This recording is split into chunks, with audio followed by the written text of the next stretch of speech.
We love diving deep into the stories of people who really shake things up, you know. And the analysis we have about Donald Trump, wow, this guy, he's everywhere. Business, politics, even pop culture. He's a force of nature. There's no doubt about that. And this deep dive, it's all about understanding his legacy. Like, what were those key moments that made him who he is? And how has he, well, transformed America? That's what we're going to dig into, and we're going to use the analysis you gave me as our guide. Sounds good. So to kick things off, the analysis really digs into his childhood in Queens. And there's this powerful quote about his dad's influence. Either you're going to do something truly great, or you're wasting your time. It seems like that really set the stage for him, wouldn't you say? How did that early belief, that idea of greatness, shape his path, according to the analysis? It's fascinating, right? The analysis paints it as more than just a pep talk. This was like a core philosophy, you know. It kind of ingrained in him this drive to go big, to think huge from the very beginning. He wasn't interested in the small-time stuff. And speaking of going big, he really made a splash in the New York real estate scene, right? Especially in the 70s when Manhattan was, well, let's just say it wasn't exactly thriving.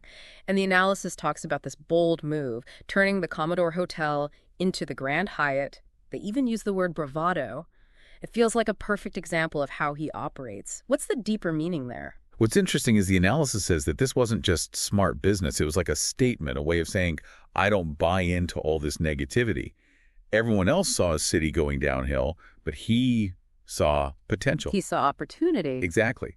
The Grand Hyatt, it became a symbol of that optimism, a sign that he wasn't afraid to take risks, big risks, when others wouldn't even try. And then, of course, there's Trump Tower. It's described in the analysis almost like a scene from a movie. 68 stories, pink marble, brass everywhere, even waterfalls. Oh, yeah? It wasn't just a building. It was a monument to his ambition, wouldn't you say? And then came his book, The Art of the Deal. The analysis suggests that it was a game changer for entrepreneurs, like a whole new playbook. Totally. The analysis says that Trump Tower was like the physical version of his brand. Luxury, success, no apologies. And then the book comes along, and it's like he's sharing his secrets. Laying it all out. People loved it, especially those who wanted to be like him, you know, those who admired his, well, let's call it his boldness. But then things take a really dark turn. The early 90s hit, and it's a disaster.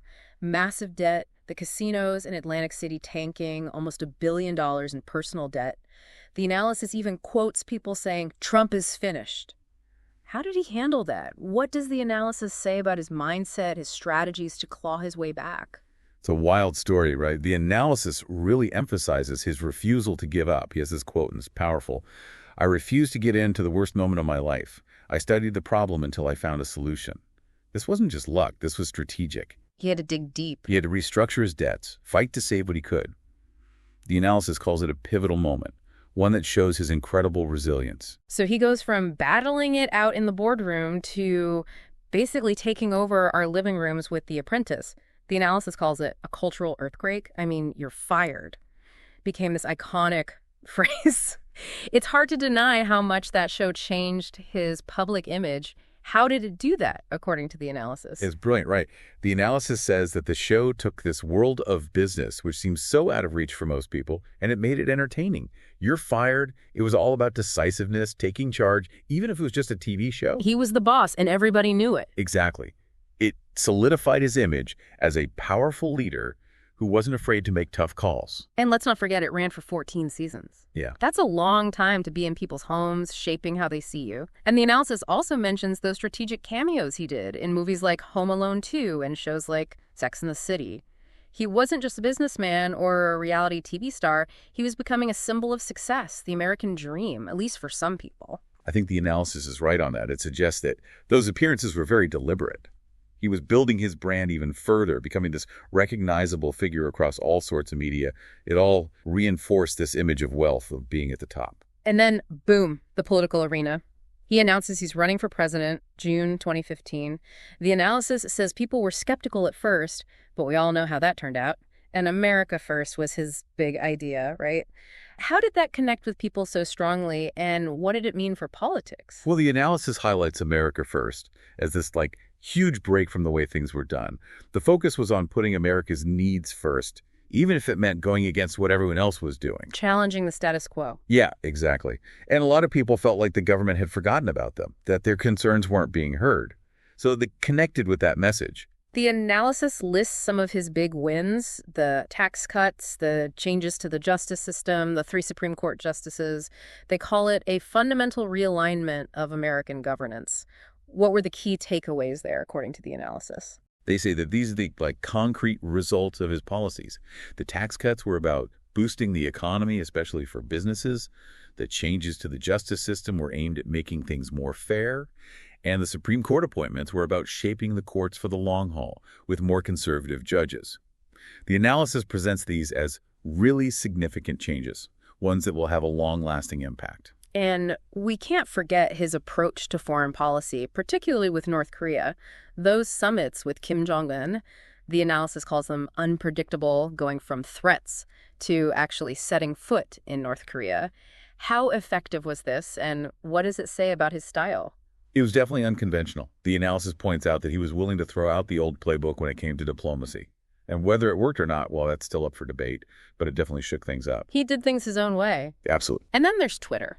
The analysis describes it as a direct hotline to the public, bypassing the media. I mean, can you imagine a president doing that before Trump? How did that change how we consume news, how politics works, according to the analysis? It was revolutionary.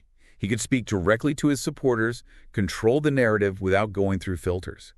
The analysis argues that it really sped up the news cycle and made things way more polarized. It's hard to deny that. Now let's talk about the Magie movement.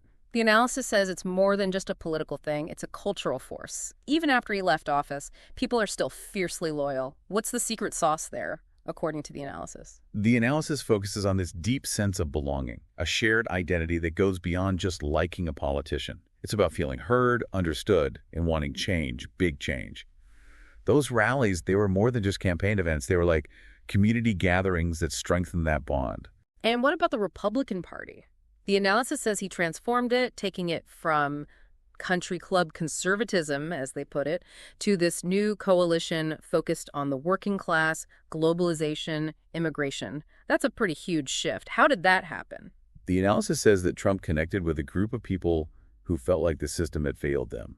His message on trade, on immigration, it really resonated, and it changed who the Republican Party was speaking to and what they were fighting for. Looking at the global stage, the analysis talks about his skepticism of those big international organizations, his tough stance on allies, using trade as leverage, pulling out of the Paris Climate Agreement, the Iran nuclear deal, taking on NATO, the trade war with China. What was the big picture there, according to the analysis? It seems like the analysis sees it as putting America first no matter what. It's a more transactional view of the world, where the focus is on what benefits America, even if it means upsetting traditional allies or walking away from agreements. But he's a bit of a walking contradiction himself, wouldn't you say? The analysis points that out. The New York billionaire who connects with blue-collar workers, the ultimate insider who runs as an outsider. How does that work? That's what makes him so fascinating, right? The analysis suggests that these contradictions are actually part of his appeal. He was this mix of establishment success and this anti-establishment attitude, and it resonated with people who saw a little bit of themselves in him, even if it didn't seem to make sense. And he's known for being a fighter. The analysis talks about his relentless combativeness, this need to hit back harder, to escalate things. How did that play out in his career, both the good and the bad? The analysis presents it as a core part of who he is, both as a businessman and a politician. His supporters loved it. They saw it as strength, a willingness to stand up for what he believed in. But his critics saw it as divisive, antagonistic. It definitely contributed to both his successes and his failures. And the analysis wraps up by saying that he's changed American politics forever. It argues that future leaders will be judged by the standards he set. What are some of the lasting effects he's had, according to the analysis? The analysis points to a few things. How he communicated, how he built a new coalition of voters, and how he shifted the focus of policy debates. They argue that he created a new playbook for American politics, one that future leaders will have to either follow, adapt, or completely reject. The analysis ends with this really powerful thought. In Donald Trump, America sees a mirror reflecting both what we are and what we might become, our highest aspirations and deepest contradictions, our boundless potential and our unresolved challenges. It suggests that this reflection might be his most enduring legacy. That's a pretty heavy statement. It is. It goes beyond just politics and says something about America itself. The analysis suggests that his rise and his presidency forced America to look at itself, to see its strengths and its weaknesses. And that will continue to shape how we see ourselves for a long time. Well, he's certainly been a fascinating figure to follow. This deep dive into your analysis has given us a lot to think about when it comes to Donald Trump's impact on America, on the world, really. Thanks for your insights today. And to everyone listening, we hope this has been a helpful look at this really complex chapter in American history. And as the analysis says, the reflection continues. What will that reflection show us about where America goes from here? That's the big question.